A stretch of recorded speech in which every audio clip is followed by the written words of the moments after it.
कतान और तयाक प्रशांत महासागर के मध्य में दो आइलैंड्स हैं। इन आइलैंड्स पर आने जाने का एकमात्र साधन है बोट्स, इसलिए दावेदार जब तक बाहर जाने की सहायता नहीं मांगेंगे बाहर नहीं जा सकते।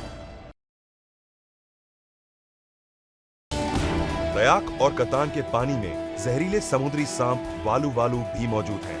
वालू वालू का मतलब है 8-8 यानी 8 सेकंड, 8 मिनट या 8 घंटे में असहनीय दर्द के साथ मौत।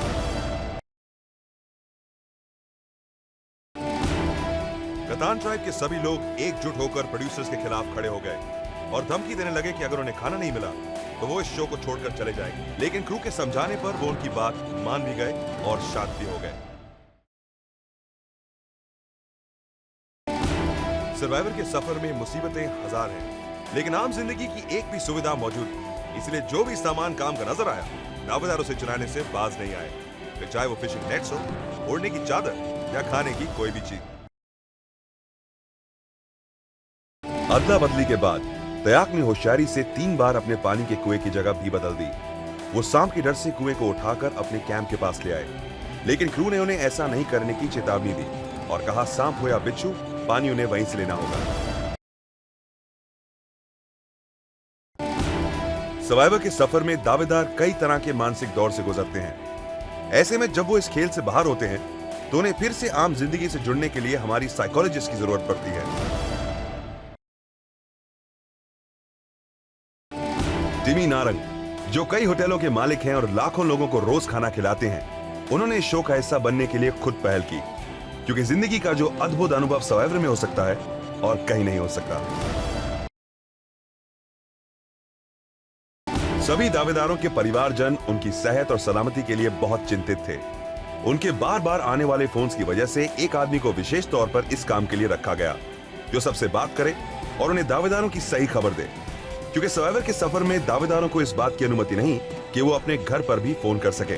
टिमी की वाइफ ईशा कोपेकर और जेडी का परिवार करीब करीब रोज उनकी खबर लेने को बेचैन रहा करते थे। पायल के कपड़े समुद्र की तेज लहरों के साथ बह गए थे। उसके बाद उनके पास सिर्फ एक ही जोड़ी कपड़े बचे थे। कपड़ों के लिए उन्होंने हमारे क्रू से गुहार की, लेकिन इस शो के कड़े नियम इस बात की इजाजत नहीं देते। आखिरकार उन्हें एक ही जोड़ी कपड़ों में सर्वाइव करना पड़ा। सर्वाइवर के हर एक चैलेंज को तैयार करने में 4 से 6 दिनों तक कड़ी मेहनत करनी पड़ती है। जहां अमेरिका से आया हुआ क्रू ये सारे चैलेंजेस डिजाइन करता है, वहीं अर्जेंटीना से आया क्रू इस बात की कड़ी जांच करता है कि चैलेंजेस जितने मुश्किल हैं उतने ही सुरक्षित भी हों। सुनसान आइलैंड अयुनान की तकलीफों से दावेदार इस हद तक टूट गए थे कि उन्हें प्रार्थना का सहारा लेना पड़ा। तेज तपती धूप में रहने के कारण बहुत से दावेदारों की स्किन जल गई।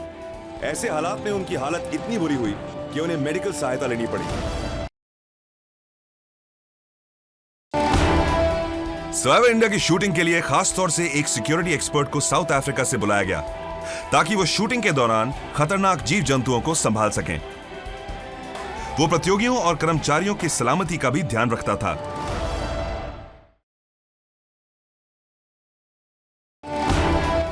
मुर्गे को मारने के बाद माइकल भूख से इतना बेहाल थे कि उन्होंने मुर्गे की आंख और अंतड़ी भी खा ली। ये देखकर दूसरे दावेदारों को घिन आ गई, पर माइकल ने परवाह नहीं की।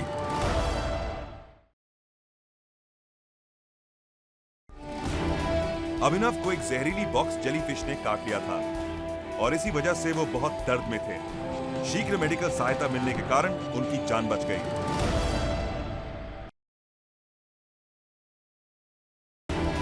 बाहर निकाले गए प्रतियोगी अपने कुछ कपड़े हमेशा कैंप में दूसरे प्रतियोगियों के लिए छोड़ जाते थे।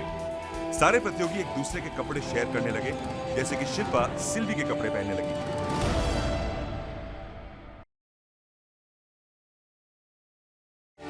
फिलीपींस के कैरामोन आइलैंड्स पर साइक्लोन आने का खतरा बना रहता है। इस बार आया भयानक तूफान जुआनी ने भारी तबाही मचाई और लगभग 100 लोगों की जान चली गई। सर्वाइवर के दावेदारों के साथ हमारे क्रू के सदस्य भी इस जानलेवा तूफान में फंस गए। बाहर जाने का एकमात्र सहारा सिर्फ स्पीड बोट्स थे, लेकिन 10 फीट ऊंची समुद्री लहरों में इन बोट्स को उतारना खतरे से खाली नहीं था।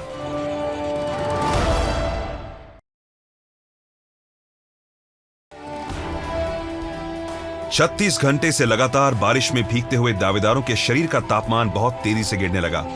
ऐसे में उनकी किसी भी तरह की बीमारी से बचाने के लिए हमारे क्रू के डॉक्टर्स ने रेनकोट उपलब्ध करने की सलाह दी।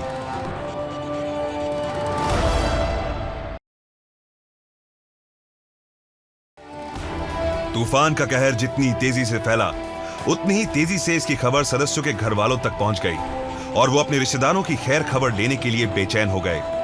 लेकिन संचार के सभी साधन साइक्लोन की वजह से ठप हो गए और वो प्रोड्यूसर से संपर्क नहीं कर सके।